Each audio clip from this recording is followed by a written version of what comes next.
You got that right there? Never lose your edge, motherfuckers.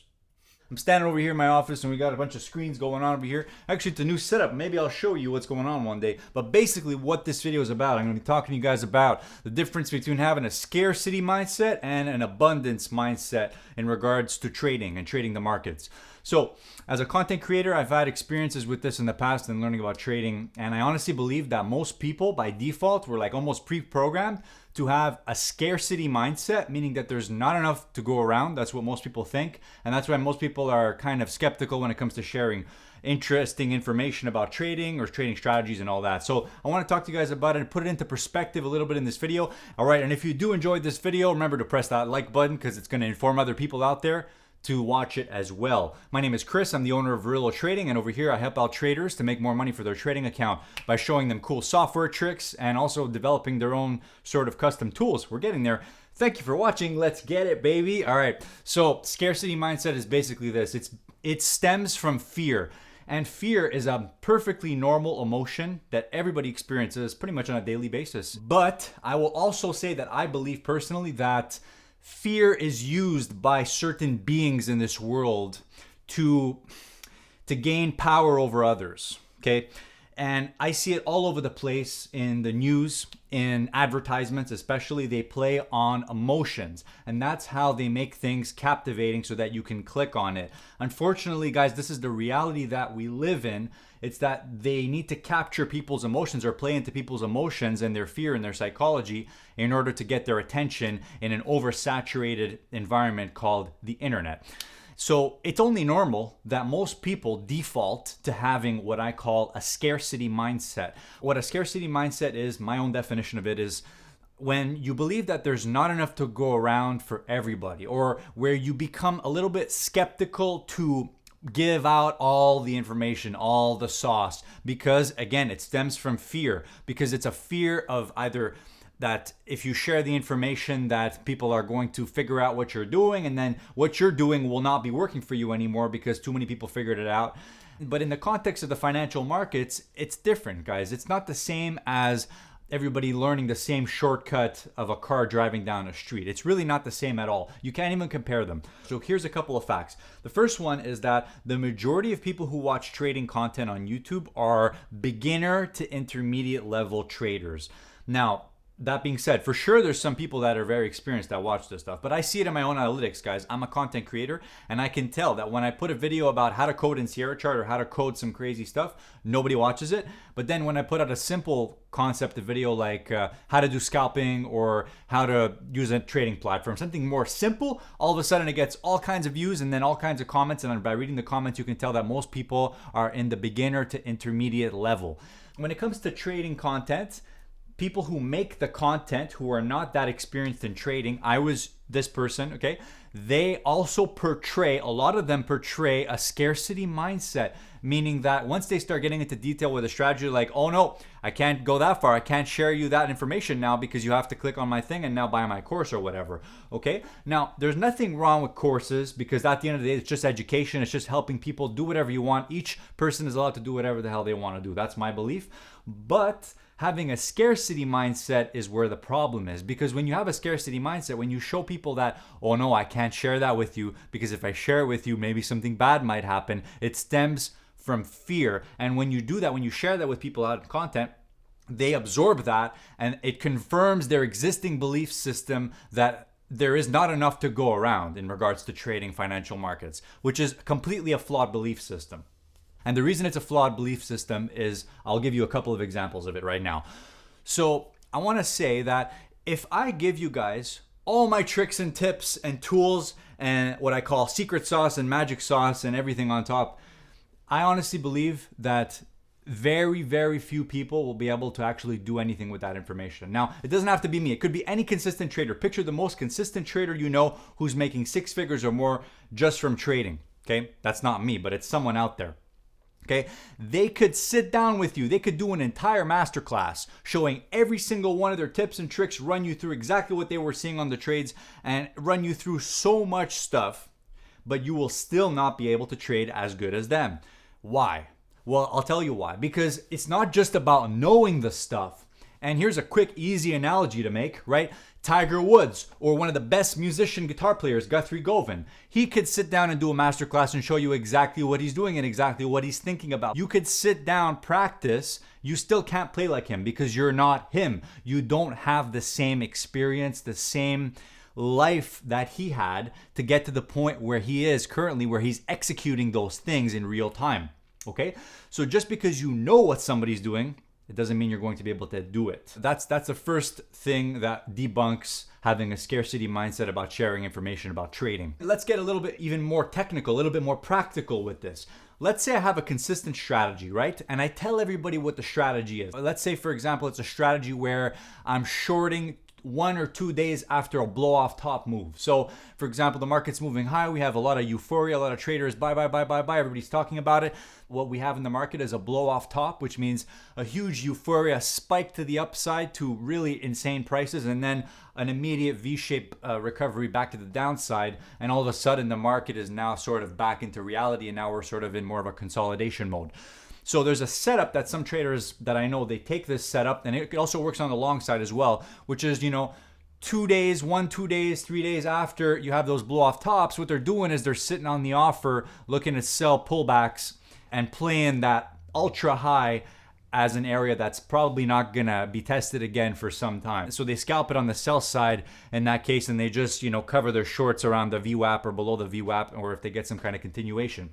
So that's an idea of a strategy called short second day blow off top. The example is an experienced trader. They might know what I'm talking about. And someone who knows what you're talking about when you describe to them a strategy, they also have their own way of conceptualizing how they're going to plan it and execute that exact thing. Whereas if you give the strategy on paper to a new or less experienced trader, they might say, yeah, I understand, I'm going to do exactly that. But what they don't realize that they're doing is that they're not executing with the same amount of experience as you are. They do not have your skills. So when it comes to teaching traders, most good traders are not good teachers, because it's two different things. It's rare that you find a really good trader who's also a really good teacher. I'm just letting you guys know because it's two different things. So you have the consistent trader who shares everything with the less experienced traders. The less experienced traders, they come out and they say, well, I'm not making money. I'm doing exactly what he's doing, but I'm not making money. Why am I not making money? There's so many things that go into it, guys. It's not just knowing the strategy and knowing exactly what the guys that are making money are doing. There's a lot behind the scenes of what you're not seeing. And the number one thing is the experience they've gained by sitting there after hours reviewing and studying the behavior of the market. Some of the stuff that they're studying and over the years that they've accumulated experience, they can't simply explain that to you because they're not good enough communicators to literally sit there and explain their experience. You have to sit next to them, watch what they're doing, and ask them why they're doing that. And when you do that, you can gain more insight into what's going on in the brains of these people who are highly experienced in what they're doing. And it's very rare you're going to be able to do that, by the way. It's like, for example, again, going back to Guthrie Govan, excellent guitar player, one of my favorites. You watch him play live, it's an experience, right? But he can't sit there and say, I'm doing this, because a lot of it, and he is a great teacher, by the way, a lot of it is so ingrained in him that you can teach it, but there's a limit to what you can teach. Each person, each individual has their own sort of uniqueness to them. So you have to go in and play the game for yourself and adapt whatever knowledge you have gained from those consistent traders and adapt it to your own sort of world, your own experience, your own reality, okay? And that's why I believe that having a scarcity mindset is one of the most useless things to have, because you're just limiting your own belief system out there. The next thing I want to go into is how do we go more towards an abundance mindset. This is a little bit tricky to do. It's kind of hard to do because, again, like I said, I believe that there's a lot of things in this world that are constantly pushing onto us a scarcity mindset. And it's also baked into human psychology in some regard. So for example, something comes out on the news and they say, oh, there's not enough of this in the grocery store anymore. All of a sudden, everybody's lining up to go with a grocery store and buy that one thing because there's not enough. They're playing into human psychology and that whole scarcity mindset thing. Now, in regards to sharing information, everybody's going to perceive this a little bit differently, and everybody might want to have their own boundaries regarding their own mindset and what they're willing to share and what they're willing not to. And of course, everybody's entitled to whatever they want to do. I'm not saying you need to be a completely open book, but I am saying that you need to try to combat the scarcity mindset a little bit. So here's an example of a real life trading scenario. Let's say you're a swing trader, and based on your understanding of the market and your experience trading the markets, you know that there's certain trades, the best trades don't come around that often. They come around maybe a few times per year at most. So there's a fear associated with that in regards to, what if I miss the setup? What if I don't execute the setup? What if the setup happens at 3 a.m. and I'm sleeping? What do I do? These are thoughts that are going around. It's like your brain on autopilot and thinking about these things. What if this? What if that? What if this? A lot of it is fear. What you have to do whenever you have these thoughts that are fear-based in regards to something that you're trying to do, trying to get better at, like trading, is you have to combat those thoughts. You have to say, wait a minute, if I know for a fact that this trade only comes around a few times per year, and I know that it could set up at 3 a.m. for the entry that I'm looking for, what am I going to do to make sure that I enter the trade and execute the trade properly at 3 a.m. when the setup is there? What am I going to do? It could be, for example, setting an alert, making sure your alerts are working 100% correctly, setting up some sort of a redundancy system where in the case that one alert doesn't work, then you have another one that alerts you. So you're basically setting up to execute the trade when it's there, no matter what time it is.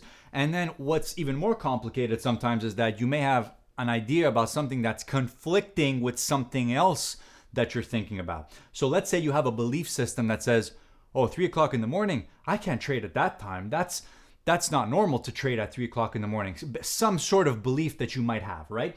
That belief is conflicting with some new information that's coming your way, or your understanding. You've gained a new understanding of the fact that it doesn't really matter what time you execute the trade at. If the setup is there, the setup is there, and you know for a fact that this setup only occurs a couple times per year, and that entry that you're looking for, or the signal, or that piece of information that you were missing in the puzzle before executing the trade, it happened at 3 o'clock in the morning, you have to execute the trade at that time. So it's about, unplugging a wire here, plugging in another one there, and doing your best to do what you have to do and combat the fear. Another very popular example is, what happens if I share a strategy and it doesn't work anymore after sharing it? Well, you'd have to look at this a little bit deeper. Let's say you are a scalper trader, meaning that you're entering and exiting trades extremely fast, like, in and out in a second or less, all right?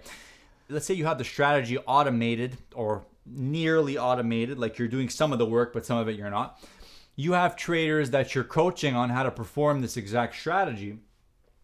They're not going to eliminate the edge associated with your strategy. If your strategy makes money, the only way that it could potentially happen that the strategy becomes more competitive is if everybody and their grandma all of a sudden just targets you, that one trader who's doing that one thing, and they just say, you know what? I'm leaving all my tools over there on the bench and I'm going to follow this guy and I'm doing exactly what he's doing. Tick for tick, I'm just going to follow exactly what he's doing. How many traders are actually going to do that? None. Because most people have their own shit going on. They're not going to sit there and go and follow some other guy. Maybe they will. But even if they do, they're still not going to be able to execute like them unless they have some sort of a copy trading system going on. And in that case, how many traders are actually going to have enough confidence to subscribe to the copy trading system? And let's say you had 50 traders copying one trader. That's quite a lot.